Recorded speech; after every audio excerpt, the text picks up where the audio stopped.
پاکستان کا ایٹمی پروگرام پورے عالم کفر کی آنکھوں میں کھٹک رہا ہے۔ عالم اسلام اور پاکستان دشمن طاقتیں پاکستان کو معاشی طور پر کمزور کر کے ایٹمی پروگرام کے خاتمے کی سازشوں میں مصروف ہیں۔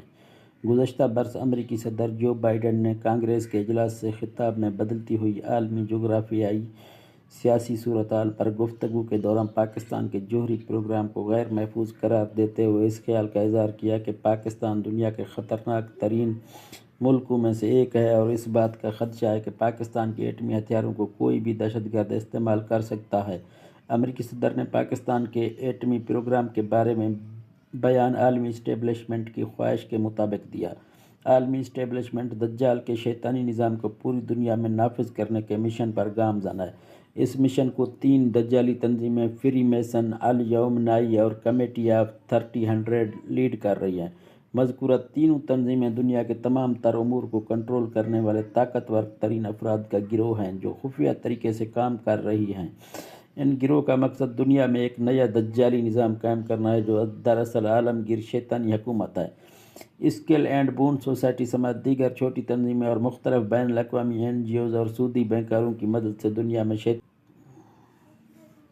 دنیا میں شیطانی کام کے فروغ کے لیے کام کر رہی ہیں۔ اقوام متحدہ، نیٹو فورسز اور ورلڈ ہیلتھ آرگنائزیشن، امریکہ سمیت عالمی سود خور ادارے، ورلڈ بینک اور IMF سمیت ساری دنیا میں دجال کے نظام کو رائج کرنے کے لیے متحرک ہیں۔ بدقسمتی سے مسلم ممالک کے حکمران بھی اس کا بھرپور ساتھ دے رہے ہیں۔ دجالی نظام کو پوری دنیا میں تیزی کے ساتھ نافذ کرنے والی امریکی حکومت نے پاکستان کے گرد گھیرا تنگ کرنے اور پڑوس میں بھارت کی بالادستی قائم کرنے اور پاکستان کو اپنا غلام بنانے اور اس کی ایٹمی اثاثوں پر قبضہ جمانے کے عمل کو تیز کر رہے ہیں۔ عالمی ایٹمی توانائی کے ڈائریکٹر جنرل سرائیل ماریانو گردی کا دورہ پاکستان اس سلسلے کی ایک کڑی ہے۔ معاشی طور پر تباہ شدہ ملک پاکستان سے نیوکلیئر طاقت واپس لینے کا مطالبہ کیا جا سکتا ہے۔ پاکستانی قوم یہ بات سمجھتی ہے کہ امریکہ عالم اسلام اور پاکستان کا حقیقی دشمن ہے اور وہ پاکستان کا ایٹمی پروگرام ختم کرنا چاہتا ہے جس کے لیے اس کا دباؤ سامنے آتا رہتا ہے۔ ماضی میں امریکی صدر جو بائیڈن کہہ چکے ہیں کہ پاکستان دنیا کے خطرناک ترین ملکوں میں سے ایک ہے جس کا ایٹمی پروگرام بے قاعدہ ہے، تو ایسے میں تشویش کیوں نہ ہو کہ ولا پوری واقف ہے اور حقیقت میں امریکہ خود اس خطے اور دنیا کے لیے تباہ کن ہے۔ اس میں کوئی دو رائے نہیں کہ ایٹمی پروگرام پاکستان کے لیے ضروری ہے اور اس کا پس منظر بھارت کی پاکستان دشمنی ہے۔ پاکستان کا جوہری پروگرام 1973 میں اپنے قیام کے بعد سے ہی قوم کے لیے تحفظ کا باعث رہا۔ یہ جوہری پروگرام محسن پاکستان ڈاکٹر عبدالقدیر خان کا اس قوم پر احسان ہے، لیکن نتیجے کے طور پر انہیں فوجی آمر پرویز مشرف کے ذریعے ختم کرنے کی کوشش کی گئی۔ امریکہ پاکستان کا ایٹمی پروگرام ختم کرنے کی بھرپور کوشش کر رہا ہے اور اسے نہ صرف محدود کرنے بلکہ ممکنہ طور پر مکمل طور پر تباہ کرنے کے لیے بات چیت کی حکمت عملی پر عمل پیرا ہے۔ امریکہ بظاہر یہی کہتا ہے کہ اس کا مشن جوہری عدم پھیلاؤ میں اس کے وسیع تر مفاد کا حصہ ہے، لیکن اس کے منصوبے اور معیار دوغلے ہیں۔ پاکستان میں یورینیم کی افزودگی کا کام باقاعدہ 1976 میں شروع ہوا اور سائنسدان 1982 تک 90% افزودگی کے قابل ہو گئے تھے۔ ڈاکٹر عبدالقدیر خان نے کہا تھا کہ پاکستان نے 1984 میں جوہری بم تیار کرنے کی صلاحیت حاصل کر لی تھی اور میں نے جنرل ضیاء الحق سے کہا تھا کہ وہ کھلم کھلا پاکستان کی طرف سے جوہری بم کی تیاری کے عزم کا اعلان کرے، لیکن ان کا امریکہ نواز وزیر خزانہ اور دوسرے وزیروں نے سخت مخالفت کی تھی، جس کے بعد 1998 میں جب بھارت نے جوہری تجربات کیے تو پاکستان کے لیے کوئی چارہ کار نہیں رہا کہ وہ بھی جوہری تجربات کرے اور یوں پاکستان بھی جوہری طاقتوں کے صف میں شامل ہو گیا۔ ایٹم بم کے پہلے کامیاب تجربے سے لے کر جوہری وار ہیڈ لے جانے کی صلاحیت رکھنے والے میزائل کے کامیاب تجربے تک ہمارا ملک جوہری ہتھیاروں کی تیاری کے میدان میں کامیاب رہا، لیکن بدقسمتی سے ملک کا جوہری پروگرام اندرونی اور بیرونی دونوں طاقتوں کی طرف سے خطرے میں ہے۔ اور اصل بات تو یہ ہے کہ پاکستان اپنے جوہری پروگرام کو محدود کرنے کے لیے امریکہ اور دیگر مغربی طاقتوں کی جانب سے بڑھتے ہوئے دباؤ کا شکار رہا ہے۔ امریکہ جوہری ٹیکنالوجی اور مواد کے پھیلاؤ پر تشویش کا اظہار کرتا رہتا ہے اور پاکستان پر زور دیتا رہتا ہے کہ وہ اس بات کو یقینی بنائے کہ اس کا جوہری پروگرام محفوظ ہے اور غلط ہاتھوں میں نہیں جائے گا۔ ملکی سیاسی عدم استحکام اور وسائل کی کمی کی وجہ سے صورتحال پیچیدہ ہو گئی ہے۔ اب تک پاکستان نے معاشی مشکلات اور کمزور حکومتوں کے باوجود قوم کے دباؤ پر اپنے جوہری پروگرام کو برقرار رکھنے کی کوشش کی ہے۔ ضرورت اس امر کی ہے کہ پاکستان کے جوہری پروگرام کی دنیا بین الاقوامی امن اور سلامتی کے لیے خطرے کے طور پر نہ دیکھے۔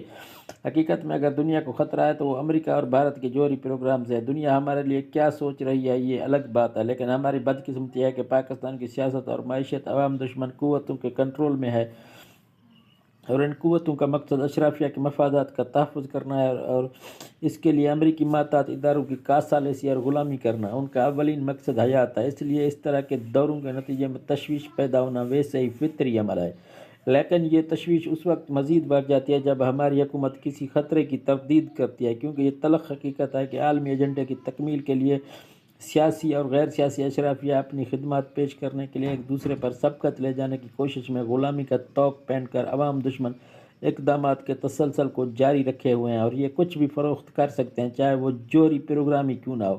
حکمرانوں کو سمجھ لینا چاہیے کہ پاکستان کا جوہری پروگرام قومی فخر، بقا اور سلامتی کا ذریعہ ہے، لہٰذا ہر قیمت پر اس کا دفاع یقینی بنایا جائے۔ سابق وزیر اعظم ذوالفقار علی بھٹو مرحوم نے ایٹمی پروگرام کی بنیاد رکھی اور انہوں نے اس قومی مشن کی تکمیل کا بیڑا ڈاکٹر عبدالقدیر خان کو سونپا۔ بھٹو کا شروع کردہ ایٹمی پروگرام کو جنرل ضیاء الحق نے بھرپور انداز سے 1977 سے 88 تک جاری رکھا اور کسی بیرونی دباؤ کو خاطر میں نہیں لائے۔ محترمہ بینظیر بھٹو نے ایٹمی پروگرام کے حوالے سے بیرونی دباؤ کے باوجود ایٹمی پروگرام کو رول بیک کرنے کا دباؤ مسترد کیا اور ایٹمی ہتھیاروں کو لے جانے والے ڈیلیوری سسٹم کی ابتدا کی۔ واضح ہو کہ ڈیلیوری سسٹم بھی اتنا ہی اہمیت کا حامل ہے جتنا ایک نیوکلیئر وار ہیڈ ہے۔ میاں نواز شریف جنہوں نے پوری دنیا کے دباؤ، امریکی صدر کلنٹن کے 5 ٹیلی فون اور $5 ارب تک کی پیشکش کے باوجود قومی امنگوں کے عین مطابق جرأت کا مظاہرہ کرتے ہوئے 28 مئی 1998 کو بھارت کے 5 ایٹمی دھماکوں کے جواب میں چاغی کے مقام پر 7 دھماکے کر کے دشمنوں کو یہ پیغام دے دیا کہ اب پاکستان دشمنوں کے لیے ترنے والا نہیں بلکہ ایک ایٹمی طاقت بن چکا ہے۔ ذوالفقار علی بھٹو، جنرل ضیاء الحق، محترمہ بینظیر بھٹو، میاں نواز شریف اور ڈاکٹر عبدالقدیر خان کو پاکستان کو اچھی طاقت بنانے کی